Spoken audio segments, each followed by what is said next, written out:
Last lecture में हम लोगों ने बेटा डीएनए रेप्लिकेशन का मैकेनिज्म किया था।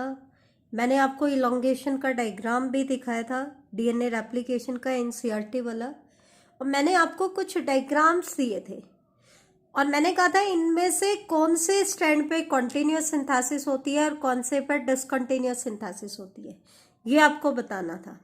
तो ध्यान से देखना, अपने अपने डायग्राम को मैच करना और मुझे बताना कि आपके कितने डायग्राम सही है।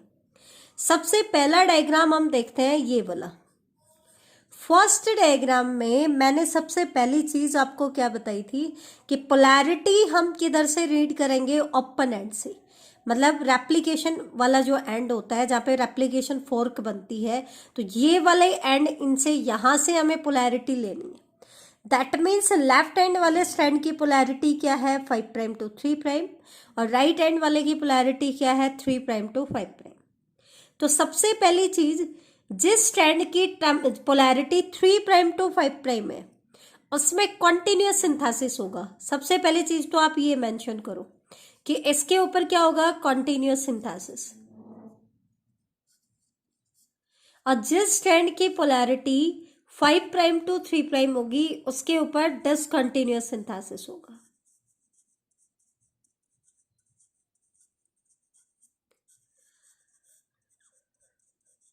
ठीक है, तो ये चीज आपको क्लियर होगी। अब हम चलते हैं आगे कि एरो क्या आएगी। तो जिसपे कंटिन्यूअस सिंथेसिस होती है वहां पे नए स्ट्रैंड की सिंथेसिस ओपन एंड से स्टार्ट होगी और फोर्क एंड की तरफ चलेगी कंटिन्यूअसली, कोई फ्रेगमेंट नहीं बनना है।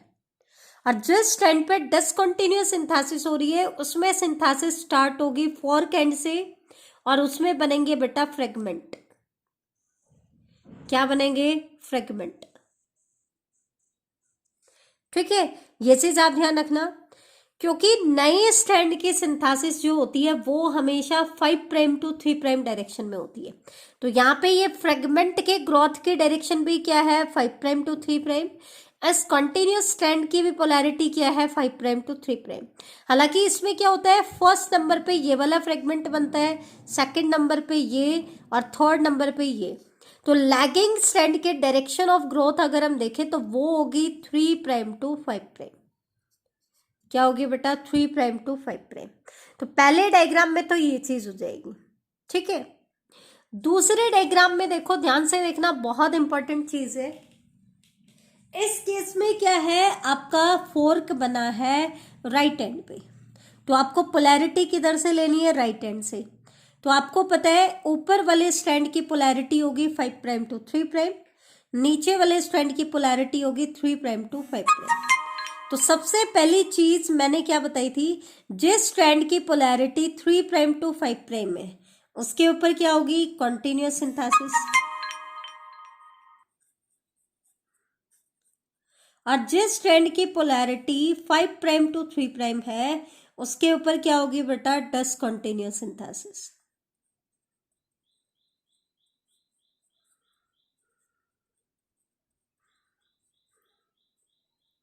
इसके ऊपर क्या होगी, डिसकंटिन्यूअस सिंथेसिस। तो दो तरह की सिंथेसिस मैंने बताई, एक तरफ कंटिन्यूअस और दूसरी तरफ डिसकंटिन्यूअस। तो ये चीज आपकी क्लियर होगी। अब फिर मैंने क्या कहा, कंटिन्यूअस सिंथेसिस जिस स्ट्रैंड पे होती है उसमें ओपन एंड से सिंथेसिस स्टार्ट होगी, क्योंकि नई स्ट्रैंड की ग्रोथ डायरेक्शन क्या होगी, 5 प्राइम टू 3 प्राइम। नया स्ट्रैंड किस डायरेक्शन में बनेगा, तो यहां से स्टार्ट होकर के एरो जाएगी फोर्क एंड की तरफ।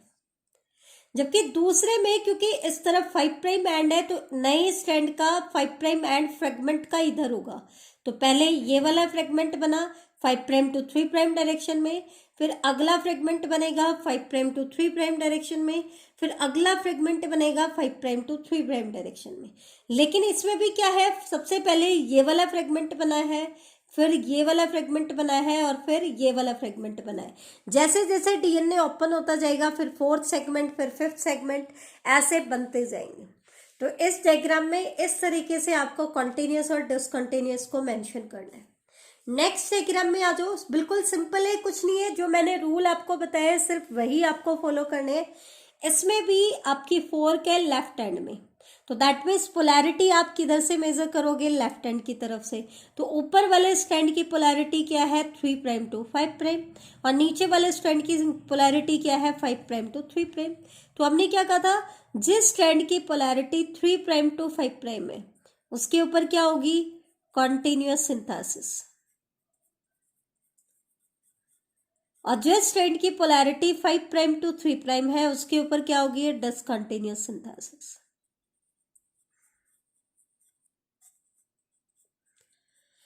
कॉन्टिन्यूअस जिसमें सिंथेसिस स्टार्ट हो रही है उसमें बाहर से सिंथेसिस स्टार्ट होगी और अंदर की तरफ जाएगी, और जिसके ऊपर डिसकंटिन्यूअस सिंथेसिस हो रही है उसमें अंदर से स्टार्ट होगी और बाहर की तरफ ग्रो करेगा। क्योंकि बेटा नया स्ट्रैंड हमेशा किस डायरेक्शन में बनेगा, 5 प्राइम टू 3 प्राइम। तो इसमें नया स्ट्रैंड फ्रेगमेंट में बन रहा है, तो हर फ्रेगमेंट की डायरेक्शन क्या है, 5 प्राइम टू 3 प्राइम। लेकिन वैसे देखा जाए तो ये लेफ्ट हैंड का फ्रेगमेंट सबसे पहले बनता है, फिर ये। तो लैगिंग स्ट्रैंड पूरे स्ट्रैंड की ग्रोथ की डायरेक्शन क्या होगी, 3 प्राइम टू 5 प्राइम। हालांकि एक फ्रेगमेंट की ग्रोथ की डायरेक्शन क्या होगी, 5 प्राइम से 3 प्राइम। ठीक है, तो ये चीज आपको ध्यान रखनी है। आई थिंक ये डायग्राम्स आपको बहुत अच्छे से क्लियर हो गए होंगे। तो अब हम डिस्कस कर लेते हैं डीएनए रेप्लिकेशन का डिटेल्ड पार्ट। एनसीईआरटी हम सेपरेटली कर चुके हैं। मैंने आपको बताया था सबसे पहले इनिशिएशन होगा, उसके बाद एलोंगेशन में सबसे पहले पॉलीमराइजेशन हुआ, उसके बाद प्राइमर्स को रिमूव कर दिया गया और उसके गैप को फिल कर दिया गया। उसके बाद लास्ट में डीएनए फ्रेगमेंट को लाइगेज एंजाइम की हेल्प से हमने क्या कर दिया बेटा, बाइंड कर दिया। तो आपके एक स्टैंड पे कॉन्टिन्यूअस सिंथेसिस हुई। बेटा जिस स्टैंड पे कॉन्टिन्यूअस सिंथेसिस हो रही है ना उसमें डीएनए रेप्लिकेशन पहले भी स्टार्ट होता है और फास्टली भी होता है, और जिस पे डिसकंटिन्यूअस सिंथेसिस होती है उस पे रेप्लिकेशन स्लो भी होता है और रेप्लिकेशन बाद में भी स्टार्ट होता है। तो ये चीज आप ध्यान रखना, ठीक है। इसलिए डिसकंटिन्यूअस सिंथेसिस जिस स्टैंड पे हो रही है वो लैगिंग स्टैंड कहलाता है, और कंटिन्यूअस सिंथेसिस जहां पे हो रही है वो स्टैंड कहलाएगा लीडिंग स्टैंड। ठीक है, अब हम एडिशनल पॉइंट्स की बात कर लेते हैं। एनसीईआरटी में तो हमने सिंपली पढ़ा कि मेन एंजाइम क्या होता है, डीएनए डिपेंडेंट डीएनए पॉलीमरेज होता है। लेकिन एक्चुअल में देखा जाए तो इस डीएनए डिपेंडेंट डीएनए पॉलीमरेज की कई सारी टाइप्स होती हैं, और प्रोकैरियोट और यूकैरियोट में इनकी अलग अलग टाइप्स होती हैं और अलग अलग टाइप का अलग अलग फंक्शन होता है। तो जैसे हम सबसे पहले प्रोकैरियोट की बात करें तो प्रोकैरियोट में जो DNA dependent DNA polymerase enzyme होता है बेटा, उसकी फर्दर 3 टाइप्स हैं। कौन कौन सी type, DNA polymerase first, DNA polymerase second and DNA polymerase third. अब हर पॉलीमरेज की अपनी फंक्शन होता है। जैसे कि डीएनए पॉलीमरेज फर्स्ट, इसका फंक्शन क्या है, यह डीएनए रिपेयरिंग करेगा एंड गैप फिलिंग करेगा। डीएनए रिपेयर का मतलब क्या है, कई बार क्या होता है मिसमैचिंग हो जाती है, लेकिन हमने पढ़ा रेप्लिकेशन में अगर मिसमैचिंग हो जाए तो म्यूटेशन हो जाएगी। तो इसलिए सेल के पास डीएनए रिपेयर सिस्टम होता है जो उस मिसमैच्ड पेयर को रिमूव करेगा और उसकी जगह पे करेक्ट नाइट्रोजनस बेस को इंसर्ट करेगा। तो वो होता है डीएनए रिपेयर।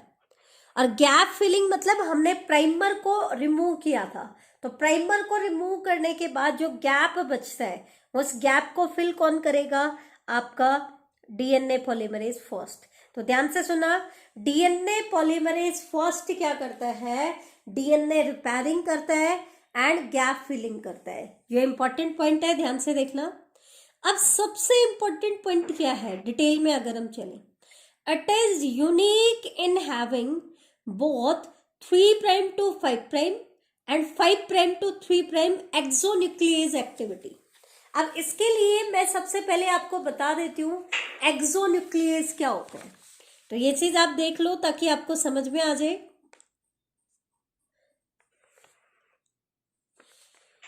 एक्सोन्यूक्लियेज क्या है बेटा, ये एक एंजाइम की कैटेगरी है जिसको हम कहते हैं न्यूक्लियेज एंजाइम। तो सबसे पहले हम न्यूक्लियेजेज एंजाइम की बात कर लेते हैं, या आगे हम बायोटेक में हम पढ़ेंगे भी। न्यूक्लियेजेज एंजाइम हम किसे कहते हैं? ऐसे enzyme which cleave nucleic acid, जो किसको क्लीव करते हैं? न्यूक्लिक एसिड को क्लीव करते हैं, उनको हम क्या कहेंगे? न्यूक्लियेजेज एंजाइम कहेंगे। अब न्यूक्लियेजेज एंजाइम की फर्दर दो कैटेगरी होती है। एक तो होते हैं एक्सोन्यूक्लियेजेस और एक होते हैं एंडोन्यूक्लियेजेस।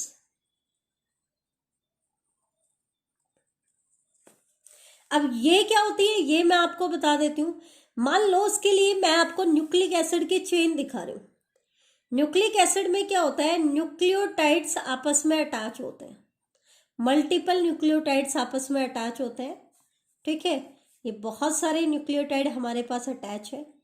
मान लो ये पॉलीन्यूक्लियोटाइड चेन हमने बना दी और इसकी पोलैरिटी क्या है? लेफ्ट एंड में 5 प्राइम एंड है और राइट एंड में इसका 3 प्राइम एंड है। कौन सा एंड है? 3 प्राइम। तो एक्सोन्यूक्लियेज एंजाइम तो क्या करता है बेटा? एक्सटर्नल कट लगाता है, एंड पे कट लगाएगा। जैसे इस एंड पे कट लगा दिया, इस न्यूक्लियोटाइड को हटा दिया, इस एंड पे कट लगा दिया, इस न्यूक्लियोटाइड को हटा दिया। तो एक्सोन्यूक्लियेज जो है वो तो एक्सटर्नल कट लगाते हैं, जबकि एंडोन्यूक्लियेज जो है वो इंटरनल कट लगाते हैं। अब न्यूक्लियोटाइड चेन तो बहुत बड़ी होती है, जैसे हमारा डीएनए की लेंथ होती है 6.6 इंटू 10⁹ बेस पेयर। यहां पर तो हमने कुछ ही दिखाए। अब हम आते हैं एक्सोन्यूक्लियेज, मतलब जो एंड से कट लगाए। अब हम इस पॉइंट पे आते हैं, ये क्या कह रहे हैं? इसकी यूनिक प्रॉपर्टी है कि ये 3 prime to 5 prime exonuclease activity show करता है, या 5 prime to 3 prime exonuclease activity show करता है। 3 prime to 5 prime exonuclease activity का मतलब है कि ये 3 प्राइम एंड से न्यूक्लियोटाइड को कट करेगा। इसको कट किया, फिर 5 प्राइम एंड की तरफ ऐसे आगे बढ़ता जाएगा, न्यूक्लियोटाइड को रिमूव करता जाएगा। और 5 prime to 3 prime exonuclease activity का मतलब है ये न्यूक्लियोटाइड को किस एंड से निकालेगा? 5 प्राइम एंड से निकालना शुरू करेगा और फिर किस डायरेक्शन में बढ़ता जाएगा? 3 प्राइम एंड डायरेक्शन में बढ़ता जाएगा। तो नॉर्मली ध्यान रखना, नया स्ट्रैंड आपका बनता है 5 प्राइम टू 3 प्राइम डायरेक्शन में। तो मोस्टली जो एंजाइम्स होते हैं न्यूक्लियेजेज एंजाइम, वो क्या करते हैं? जैसे ये न्यूक्लियोटाइड सबसे पहले ऐड हुआ, फिर दूसरा, फिर तीसरा, फिर चौथा, और इस तरीके से ये n न्यूक्लियोटाइड ऐड होगी। तो नॉर्मली तो जो न्यूक्लियेजेज एंजाइम है वो क्या करते हैं? जो न्यूक्लियोटाइड लास्ट में ऐड हुआ है उसको पहले रिमूव करते हैं। लेकिन जो आपका डीएनए पॉलीमरेज फर्स्ट है वो क्या कर सकता है? दोनों एंड से रिमूव कर सकता है। तो ये चीज ध्यान रखना, it is unique in having both 3 prime to 5 prime and 5 prime to 3 prime exonuclease activity. ठीक है, क्योंकि हमें रिपेयरिंग करनी है तो मिसमैच न्यूक्लियोटाइड को रिमूव भी करना पड़ेगा। ठीक है, और उसकी जगह पे करेक्ट पेयर को इंसर्ट करना पड़ेगा। तो वो काम कौन करेंगे? न्यूक्लियेजेज एंजाइम। तो वो एक्सोन्यूक्लियेज एक्टिविटी किसके पास है? डीएनए पॉलीमरेज फर्स्ट के पास है। अब हम चलते हैं सेकंड एंजाइम प्रोकैरियोट में, डीएनए पॉलीमरेज सेकंड। ये माइनर रिपेयर एंजाइम क्या काम करता है? माइनर मतलब स्पेशलाइज, स्पेशल केस में रिपेयरिंग करेगा। मेनली तो रिपेयरिंग का काम किसका होता है? डीएनए पॉलीमरेज फर्स्ट का। लेकिन माइनर रिपेयर एंजाइम का काम कौन भी कर सकता है? DNA polymerase second. लेकिन बेटा इसके पास सिर्फ एक ही टाइप की एक्सोन्यूक्लियेज एक्टिविटी होती है, that is 3 prime to 5 prime exonuclease activity. That means ये न्यूक्लियोटाइड को एक ही एंड से निकाल सकता है, और वो एंड कौन सा है? 3 प्राइम एंड से निकालना शुरू करेगा। इसके अलावा तीसरा एंजाइम होता है डीएनए पॉलीमरेज थर्ड। बेटा एक्चुअल में हमने कहा डीएनए पॉलीमरेज पॉलीमराइजिंग एंजाइम है, रेप्लिकेटिंग एंजाइम है। तो एक्चुअल में तो डीएनए पॉलीमरेज के जो टाइप प्रोकैरियोट में मेन रेप्लिकेशन एंजाइम का काम करेगी वो कौन सा होगा? DNA polymerase third. मतलब जो पॉलीमराइजेशन एलोंगेशन स्टेप में जो डीएनए पॉलीमरेज इन्वॉल्व होता है वो मेनली कौन सा होता है? प्रोकैरियोट में डीएनए पॉलीमरेज थर्ड। इसके पास भी 3 prime to 5 prime exonuclease activity होती है। ये चीज ध्यान रखना, 3' to 5' एक्सोन्यूक्लियस एक्टिविटी तीनों डीएनए पॉलीमरेज के पास है, फर्स्ट के पास भी, सेकंड के पास भी और थर्ड के पास भी। लेकिन 5' to 3' एक्सोन्यूक्लियस एक्टिविटी सिर्फ एक ही के पास है, डीएनए पॉलीमरेज फर्स्ट के पास। इसमें से मेन रेप्लिकेटिंग एंजाइम एलोंगेशन जब हम करेंगे ना तो कौन सा एंजाइम आएगा, डीएनए पॉलीमरेज थर्ड। बाकी दोनों रिपेयर का और फर्स्ट जो है रिपेयरिंग के साथ साथ गैप फिलिंग का भी काम कर रहे हैं।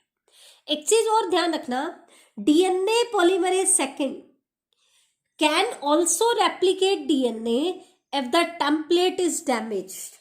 नॉर्मली तो रेप्लिकेशन करने का काम किसका होता है, डीएनए पॉलीमरेज थर्ड का।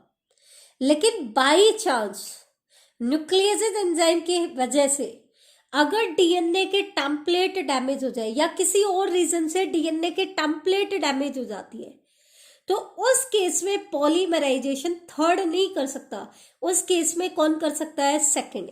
तो ये चीज ध्यान रखना, DNA polymerase second can also replicate DNA if template is damage. ये इसका कैरेक्टर होता है, मेन ध्यान रखना। तो ये तो था प्रोकैरियोट में। तो प्रोकैरियोट में डीएनए रिपेयरिंग का काम, डीएनए रेप्लिकेशन का काम किसने किया, डीएनए पॉलीमरेज थर्ड ने, और गैप फिलिंग का काम किसने किया, डीएनए पॉलीमरेज फर्स्ट ने। ये चीज आप ध्यान रखना। अब हम आते हैं यूकैरियोट्स पे। तो यूकैरियोट्स को अगर हम देखें तो इनमें 5 टाइप के डीएनए पॉलीमरेज होते हैं। DNA polymerase alpha, beta, gamma, delta and epsilon. 5 type होती हैं बेटा, डेल्टा एंड एप्सिलॉन, जबकि प्रोकैरियोट में 3 टाइप थी। अब हर टाइप का अपना स्पेसिफिक फंक्शन होता है। तो सबसे पहले हम बात करते हैं डीएनए पॉलीमरेज फर्स्ट अल्फा की, तो अल्फा जो है इसके केस में प्राइमर सिंथेसिस का काम करेगा। बेटा ध्यान देना, प्राइमर सिंथेसाइज होता है, ठीक है, आर्टिफिशियली भी करा सकते हैं और बॉडी में नेचुरली होता है। तो प्राइमर बनाने का काम यूकैरियोट में कौन करेगा, डीएनए पॉलीमरेज अल्फा। जबकि प्रोकैरियोट में हमने कहीं पे भी नहीं पढ़ा कि प्राइमर पॉलीमरेज बना रहा है, उसमें प्राइमर बनाने का काम कोई और एंजाइम करेगा, वो हम आगे डिस्कस करेंगे। लेकिन यूकैरियोट जब आते हैं तो उनमें प्राइमर सिंथेसिस का काम कौन करेगा, डीएनए पॉलीमरेज अल्फा करेगा।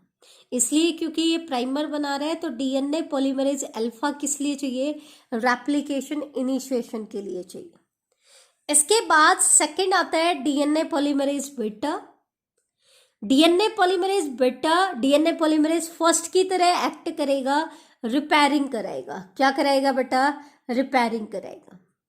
डीएनए पॉलीमरेज गामा जो है ये माइटोकॉन्ड्रियल डीएनए रिपेयरिंग कराएगा। मतलब माइटोकॉन्ड्रिया में जो डीएनए है वो जब रेप्लिकेशन करेगा तो उसको रिपेयरिंग की जरूरत पड़ती है, तब कौन सा रिपेयरिंग एंजाइम आएगा, डीएनए पॉलीमरेज गामा। अदरवाइज बाकी में कौन सा होगा, डीएनए पॉलीमरेज बीटा। इसके बाद आता है डीएनए पॉलीमरेज डेल्टा। ये चाहिए किस लिए, कॉन्टिन्यूअस सिंथेसिस के लिए। ध्यान देना बेटा, ये एनसीईआरटी ने नहीं दिया है लेकिन डिटेल में आपका दिया है। एनसीईआरटी तो सिर्फ क्या कह रही है कि डीएनए पॉलीमरेज ही क्या करता है, कॉन्टिन्यूअस सिंथेसिस भी करता है और डिसकॉन्टिन्यूअस भी। लेकिन यहां पर ध्यान रखना डिटेल में, कॉन्टिन्यूअस सिंथेसिस जिस स्टैंड पे हो रही है उस पे रेप्लिकेशन कराने का काम किसका होता है, डीएनए पॉलीमरेज डेल्टा का, ठीक है। Stand of DNA where continuous synthesis occur is called leading stand. और डीएनए पॉलीमरेज एप्सिलॉन जो है it is required for discontinuous synthesis. तो ध्यान रखना, प्रोकैरियोटिक और यूकैरियोटिक रेप्लिकेशन अलग अलग अगर पूछी जाती है तो डिफरेंस क्या है, प्रोकैरियोट में रेप्लिकेटिंग एंजाइम है डीएनए पॉलीमरेज थर्ड, और अगर टेम्पलेट डैमेज हो जाए तो सेकंड। यूकैरियोट में कॉन्टिन्यूअस सिंथेसिस के लिए डीएनए पॉलीमरेज डेल्टा और डिसकंटिन्यूअस सिंथेसिस के लिए डीएनए पॉलीमरेज एप्सिलॉन। तो ये आज का हमारा पार्ट है डिटेल का, क्योंकि आगे मैं इसलिए नहीं करा रही हूँ क्योंकि जब तक आपको पॉलीमरेज एंजाइम के फंक्शन क्लियर नहीं होते हैं तब तक आप मैकेनिज्म में कंफ्यूज रहोगे। तो इसलिए कल की क्लास से पहले आप लोग इन सभी पॉलीमरेज एंजाइम के फंक्शन आपको बिल्कुल टिप्स पे याद होने चाहिए, ठीक है।